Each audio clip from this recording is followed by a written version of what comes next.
venir à l'église tous les jours. Est-ce que c'est une obligation? Je dis oui. C'est une obligation. Pour un croyant de ne pas venir à l'église, c'est considéré comme étant un péché. Et Habakkuk te dira, j'étais à mon poste pour voir ce que l'Éternel Dieu me dira. Quel poste? Le poste du devoir. Amen. Amen. Et quand je suis du haut du prêchoir, je suis à mon poste du devoir. Quand vous êtes assis là où vous êtes à votre poste du devoir. Cela est conforme à la parole. Et ce qui est à la mode actuellement, ce n'est pas bien s'habiller, ce n'est pas bien se coiffer, c'est la prière. Amen. Le diable fait tout pour étouffer la vie de prière. Amen. Le diable fait tout pour égarer certaines personnes. C'est ainsi on parlera de l'apostasie. L'apostasie qui n'est rien d'autre que l'abandon de la foi. Et la Bible dit avant l'avènement du Seigneur, il y aura ce que nous appelons l'apostasie. Qu'est-ce que c'est l'apostasie? C'est l'abandon de la foi. Ceux qui étaient zélés autrefois, ceux qui croyaient autrefois, ceux qui priaient autrefois, ils vont abandonner la parole au profit des choses du monde. N'est-ce pas ce que nous vivons? Il y a des chrétiens qui étaient zélés qui ne sont plus zélés. Il y a des gens qui étaient actifs qui ne sont plus actifs. Tu leur poses la question, sœur, pourquoi tu n'es plus active?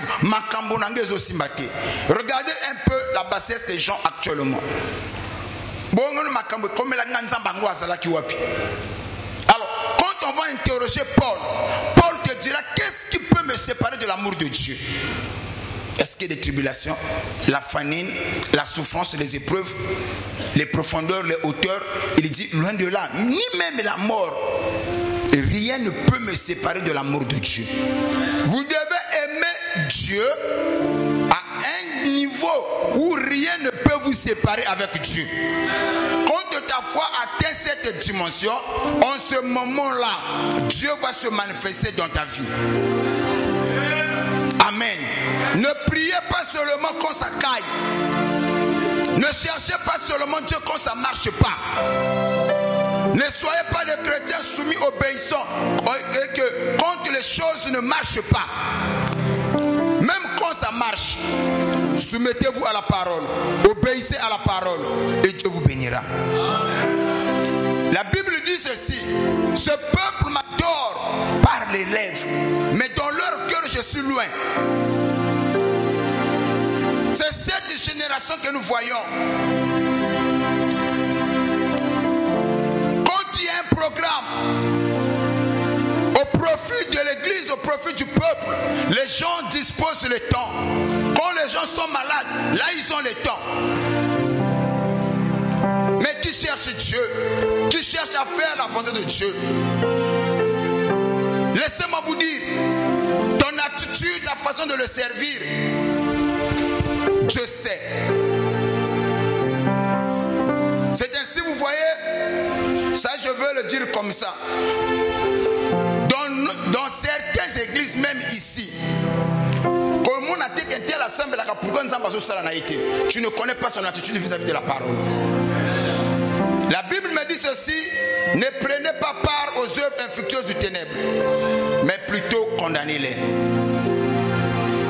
J'aimerais encore dire ceci, qu'on participe dans les soumou yanganate.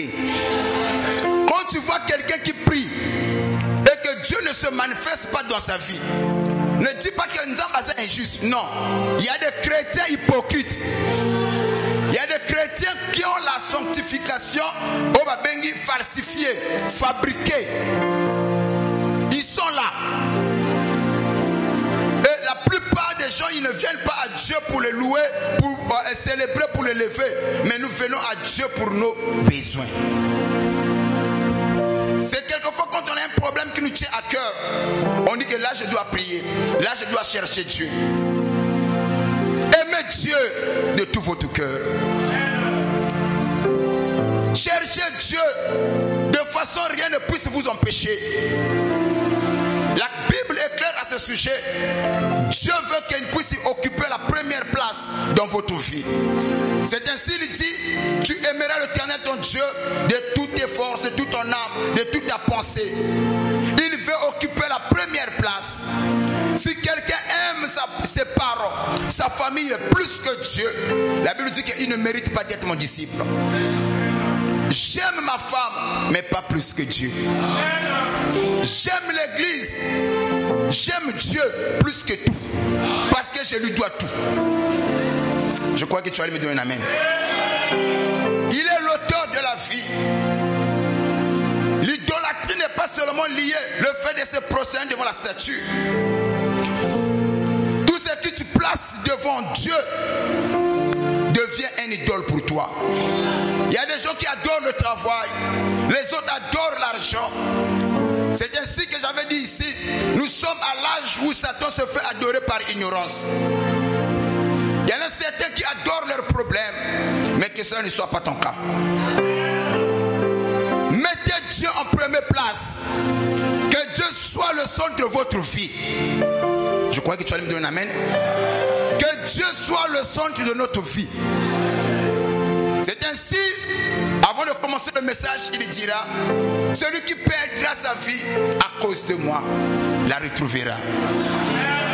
Mais celui qui conservera sa vie pour des choses périssables, pour des choses de ce monde, le perdra définitivement. Nous sommes ici. Quand ça caille, on est ici. Quand ça marche, on est ici.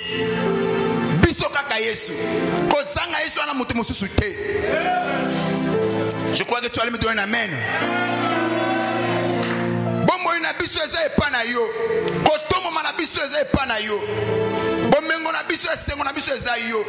J'aimerais parler ce matin comme David a parlé.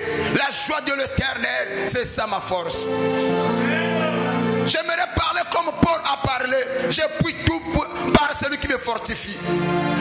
Si je dois accomplir quelque chose, parce que je sais, il y a un Dieu qui me fortifie quelque part. Est-ce que Dieu occupe la première place dans ta vie? J'aimerais te poser la question.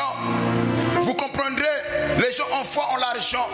Vous avez foi en ministre, en député, mais moins vous avez foi en Dieu. Si, admettons, il y a un député qui t'avait donné rendez-vous de passer chez lui le matin à 7 heures.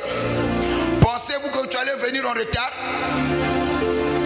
S'il y avait un maire qui t'avait condamné de passer chez lui à 9 heures, pensez-vous que tu allais venir en retard?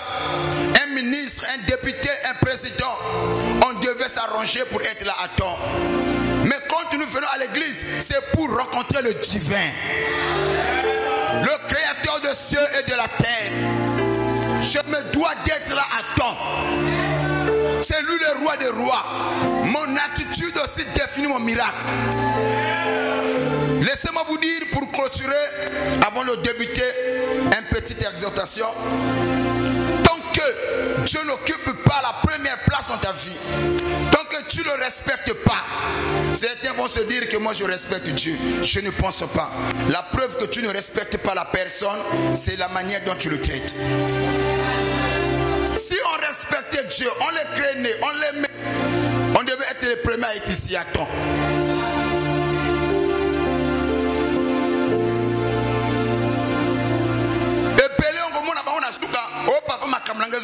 Comment tu le sais?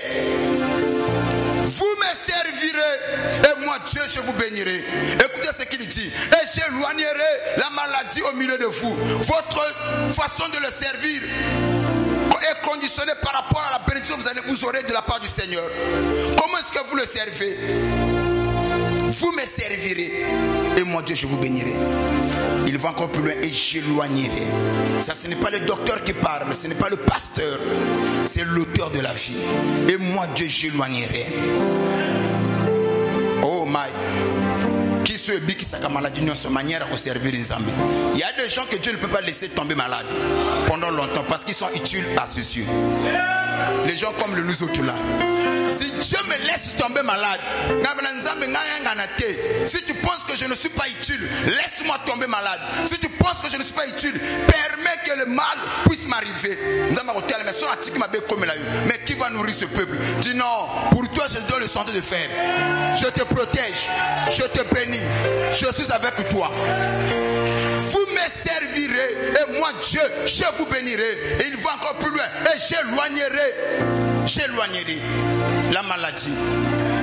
La meilleure avoir, c'est sa façon de servir Dieu. Servez-le de tout votre cœur. Aimez Dieu de tout votre cœur. La parole de Dieu a un ministère infaillible. Les paroles des hommes peuvent faillir, mais sa parole ne faillira jamais. J'ai confié ma vie à celui qui ne faillit jamais. Je le crois. S'il n'a jamais failli, s'il n'a jamais menti Abraham, il n'a jamais menti Isaac, il n'a jamais menti Moïse, il ne me mentira pas. La Bible est claire, il est le même hier. Hier avec Abraham, aujourd'hui avec moi, demain avec ceux qui viendront. Ce Dieu-là ne ment jamais. Voilà pourquoi je lève ma main droite vers le ciel. Je prophétise et je décrète sur toi. Nyon son zamba lakayo, nyon son zamba prometayo. Tikete ane aussi la té. Ma promesse est là dans au nom de Jésus. Non, je répète encore que ma promesse est là dans au nom de Jésus. Nous avons besoin de chrétiens sérieux, de chrétiens responsables, qui savent ce qu'ils veulent. Ne soyez pas indécisifs. On s'arrange. Nous nous arrangeons. Mais s'agissant de l'église, non, c'est comme si tout ce qui se passe, ce n'est pas important pour toi.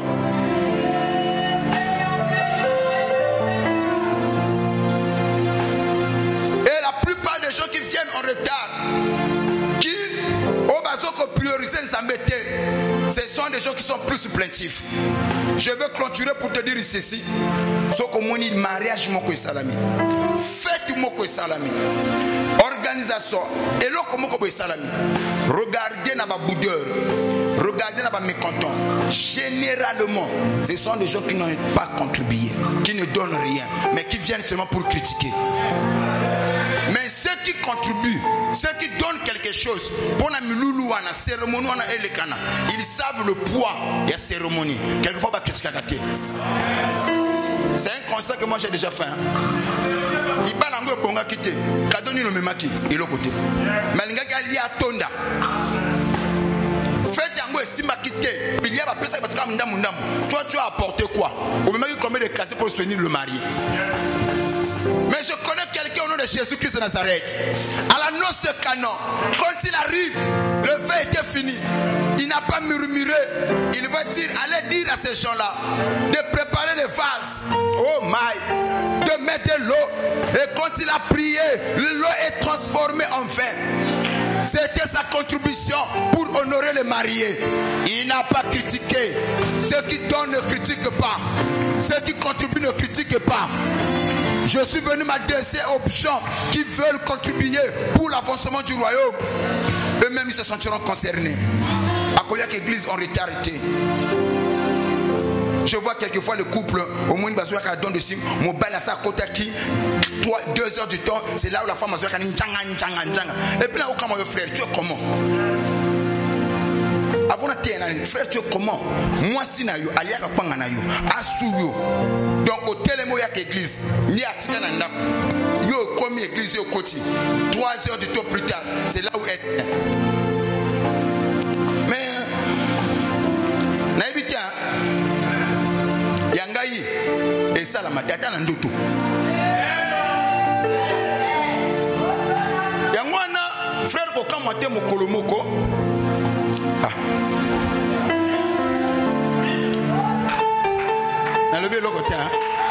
C'est bon? Coca moité. Au sein de la capote, que à moi si ma paix. Aïe baka mon lungi à Zouaka. Surtout pour l'église. La paix ça déjà telle heure de fois déjà prête. Ce que ça n'a bimé à démarrer voiture de Moutanga. Yo mona ya kumko sama quand mbang parfois quand tu t'emballes dans la voiture na kipate tokei le bang amen mingana comme un frère papa tu nous tues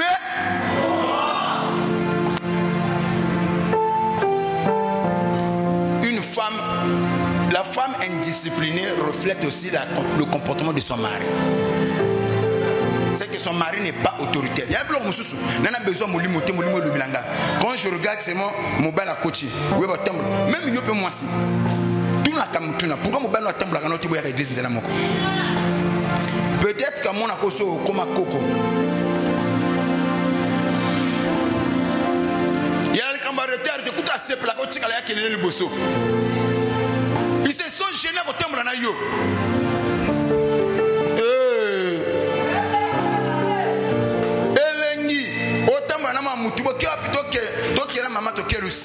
Quel choix! Ce qu'on parle pour Nanini. Meilleur ami de l'homme, c'est sa femme. Meilleur ami de la femme, c'est l'homme. Mais quand on parle de meilleur ami, chacun.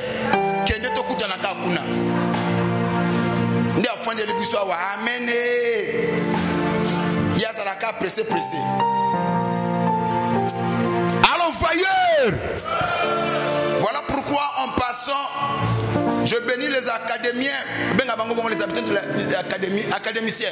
Je bénis les académiciens, le couple Hollande Zombo. Est-ce qu'on peut acclamer très fort? L'académicien, viens. Au moment, donc célébrer le couple parfait.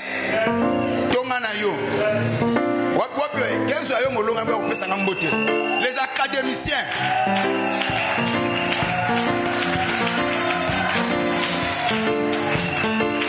Bon. Les académiciens. Ils quittent de loin. Mais deux. Bon. Oyakotonga est lié. Yangona, je dis, le prix Nobel et couple parfait, voilà le couple Ola Nzombo. De Namoko, na Serne, na Pesibino Yango. Donc, à votre banalité, il y a le Yembo Moko, qui est le couple parfait, bien l'ensemble.